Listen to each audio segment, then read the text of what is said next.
Last night it was a night that we all wanted to forget. We watched Bafana, and at the end of it all, we found ourselves in a position where we are not going to Cameroon to the Nations Cup next year. And it is all too familiar, unfortunately, for Bafana and for South Africans. And one man who knows that disappointment is Macbeth Sibaya, and he joins me now via our Zoom line. Macbeth, thank you so much for your time this morning and joining us here on the AM Report. We are here again. How did we get to a position, Macbeth, that we are not going to the AFCON 2022 in Cameroon? It's a very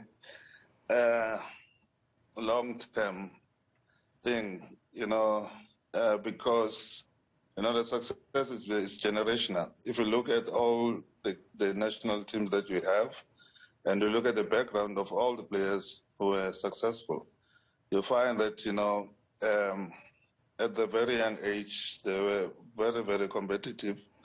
And they played a lot of games because by the age of 18 or 19, you must have at least played more than 500 games, as a youngster, because you need to learn the game, you need a lot of game time. But given the generations after us, the time they spend on the field, it became less. Because we'll compete at schools, we'll compete at our local clubs. That's why most of us were very successful. And now we have a generation, not necessarily the current one, because I think they've got much better. It's just that it was unfortunate that we seem to be lacking a bit of luck, because we have very quality players.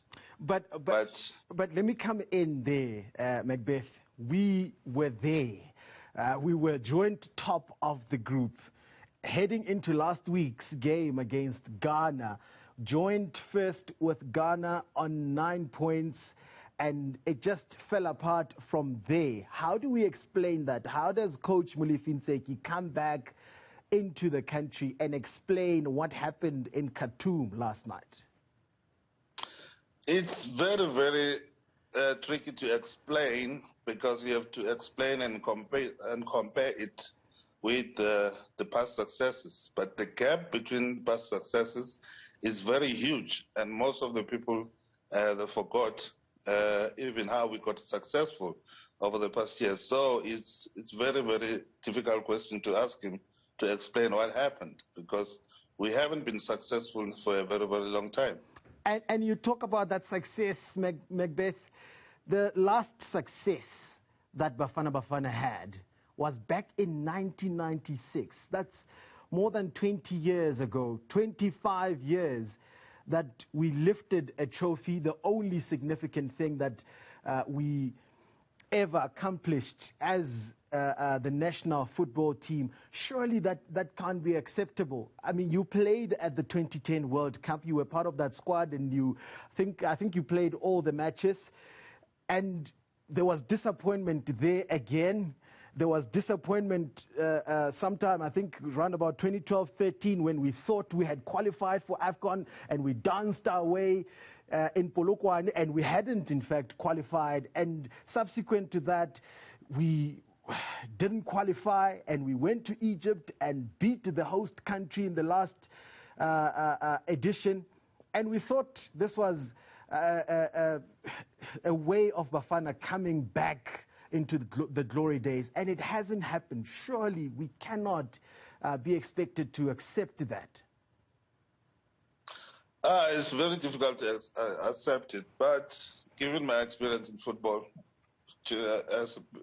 success is generational. If we don't have a good, successful young generation now, we're still going to have problems in the future, because remember when the squad was changing, it was, again, local is like overseas players, that whole confusion. There was never a very good transition in terms of letting go of the players who are aging and bringing a new generation which is going to replace the generation that was successful.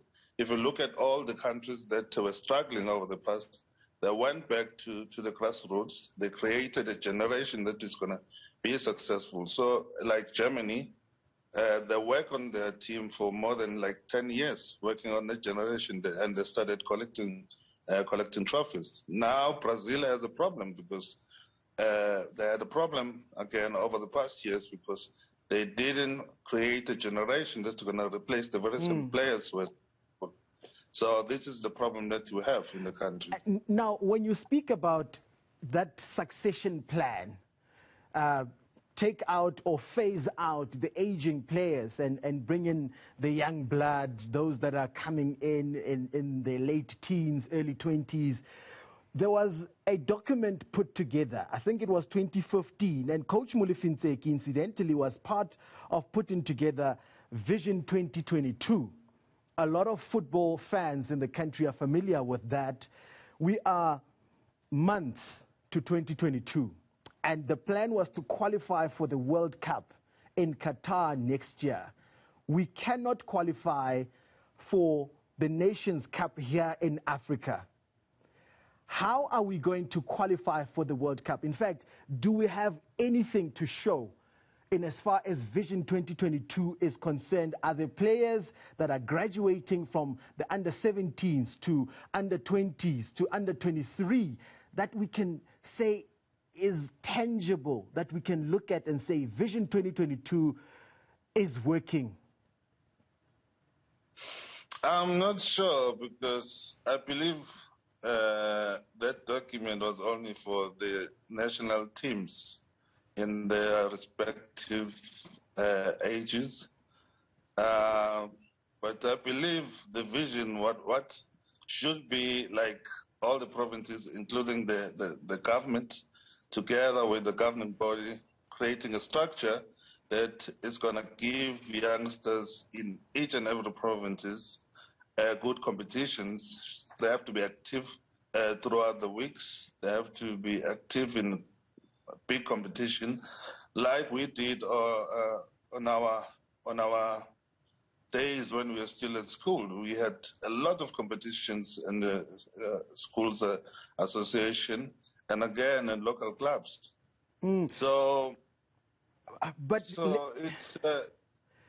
Yes. Sorry to cut in there.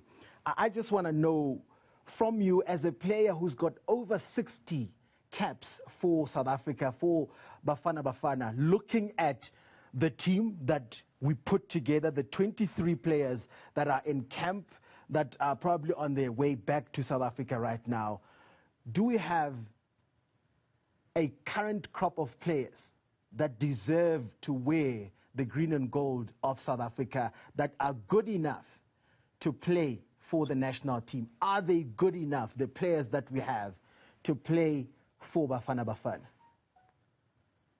Yeah, they're good enough. They're our creation. So we cannot separate ourselves from them because, it's our production. So they are not where they are because they want to.